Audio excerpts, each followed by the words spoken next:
Islam itu sudah ada diperkenalkan oleh Nabi Ibrahim ya. Wa wassa Ibrahimu banihi wa Yaqub, ya kan?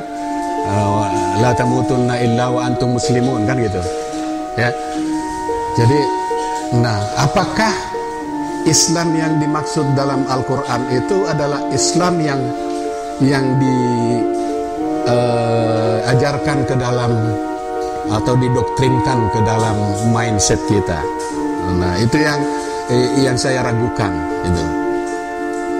Ya, karena misalnya kalau kita mengatakan inna dina indallahi al-Islam. Oke, saya berangkat dari salah satu hadis Nabi saja yang paling esensial ya mengenai ini. Misalnya ada dua hadis. Hadis yang pertama diriwayatkan oleh Umar bin Khattab, yang bunyinya, kami sedang duduk-duduk bersama Rasulullah, tiba-tiba seorang datang ya, yang pada akhirnya orang tahu kalau itu malaikat Jibril katanya, kan gitu.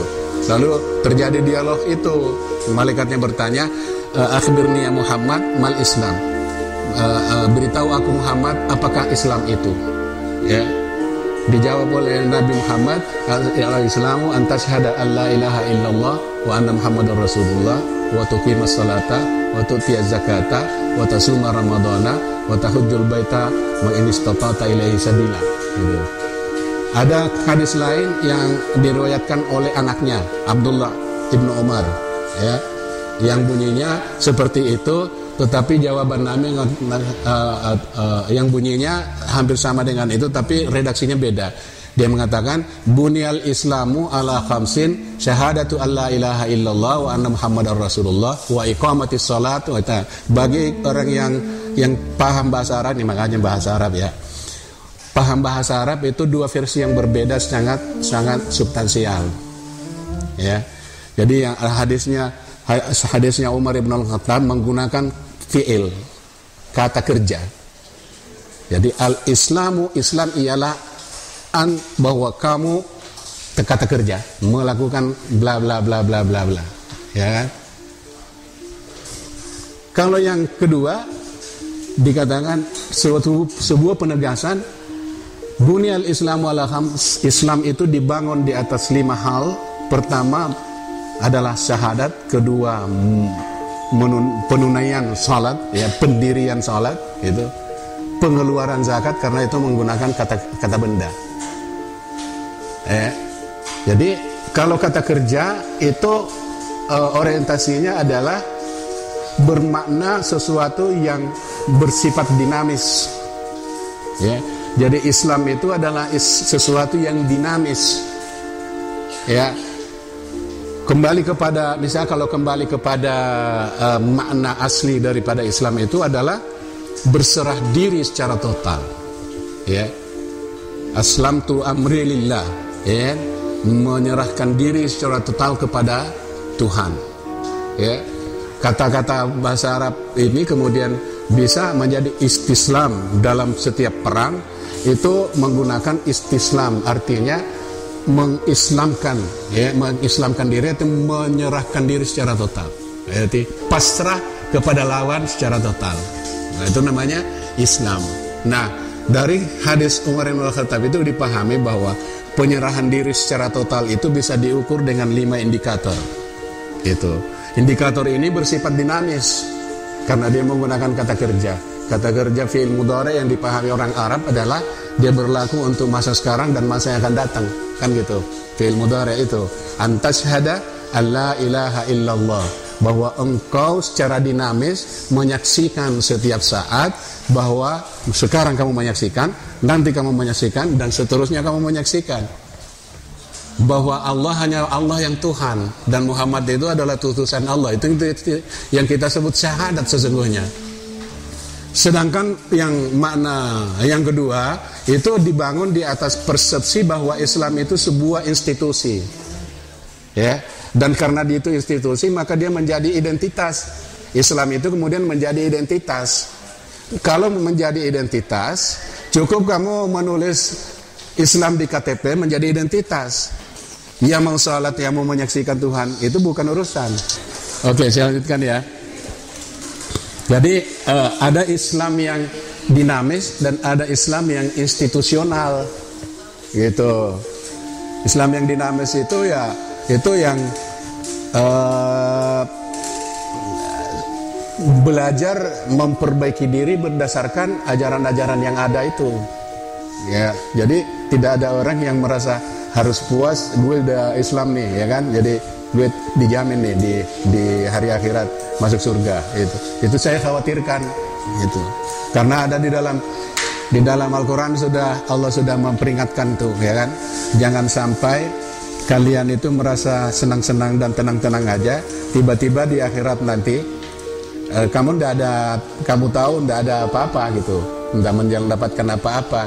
Yahsabuna alladzina dhalla sa'yuhum fil hayatid dunya, di surah Al-Kahfi ya. Qul a'unabbiukum bil akhsarina a'mala ya.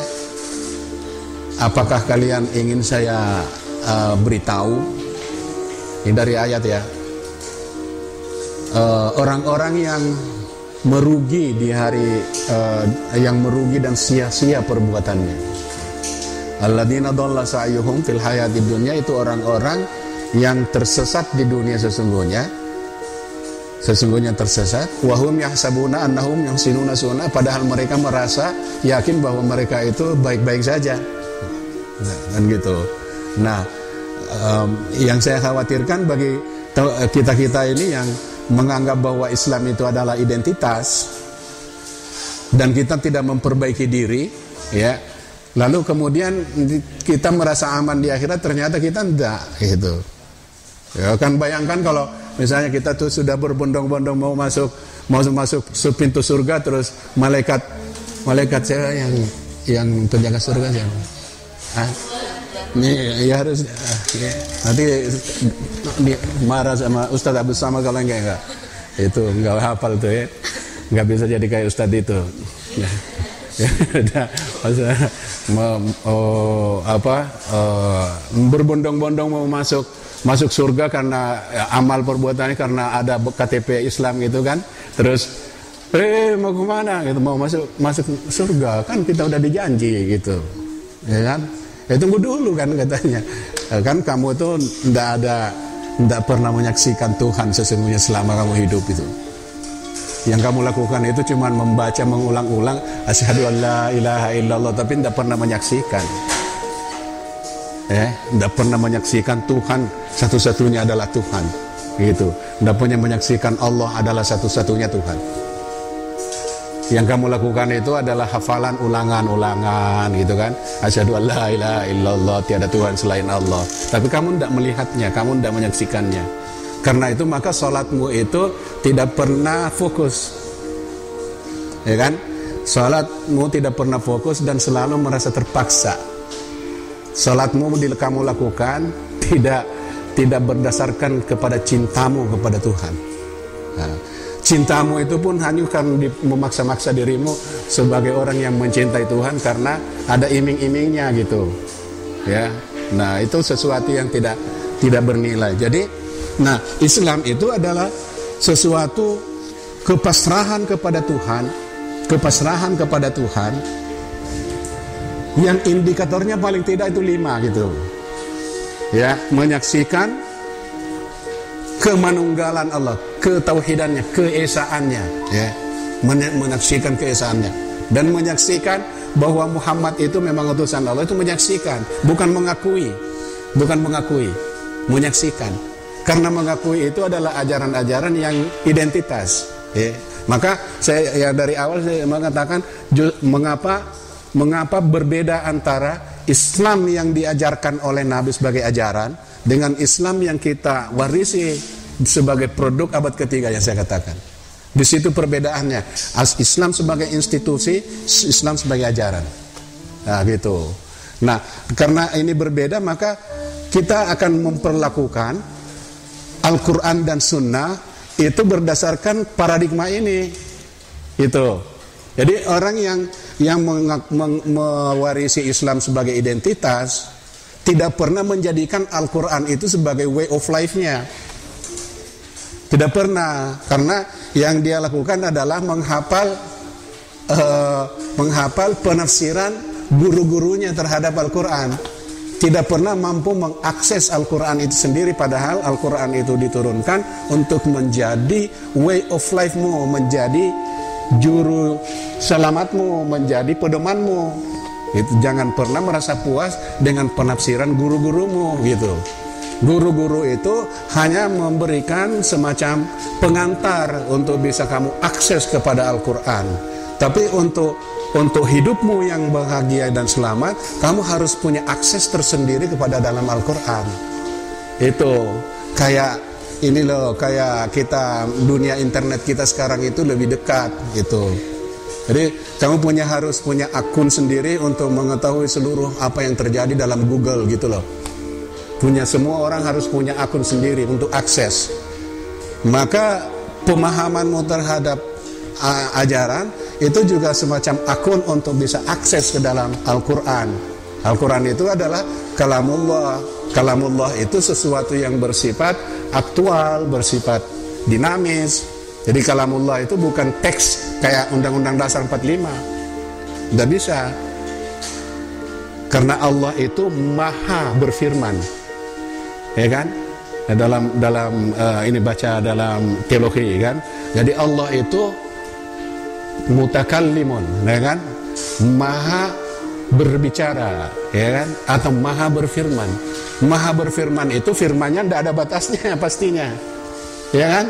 Tidak ada batas. Firman Tuhan itu tidak ada batasnya. Kenapa Al-Quran cuma 600 berapa ayat atau berapa surah, ya? 100. Kenapa itu? Itu namanya kayak standar, kayak 5 itu loh. 5 indikator untuk berserah diri. Tapi berserah diri itu tiada batasnya sesungguhnya. Tapi indikatornya 5 gitu. Jadi firman Tuhan 114 surah dalam Al-Quran semacam indikator dari kalamullah.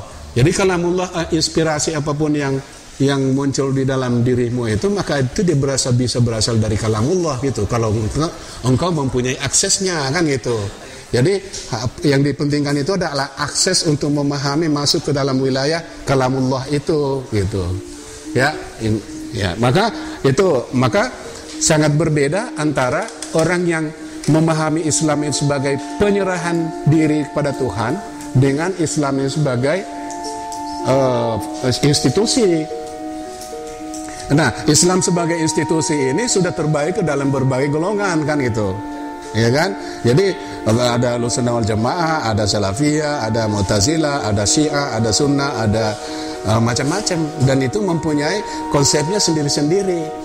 Cara memahami, mengaksesnya Al-Quran secara sendiri-sendiri. Tapi pada umumnya adalah untuk memperjuangkan kekuasaan dan kepentingannya golongannya kan gitu.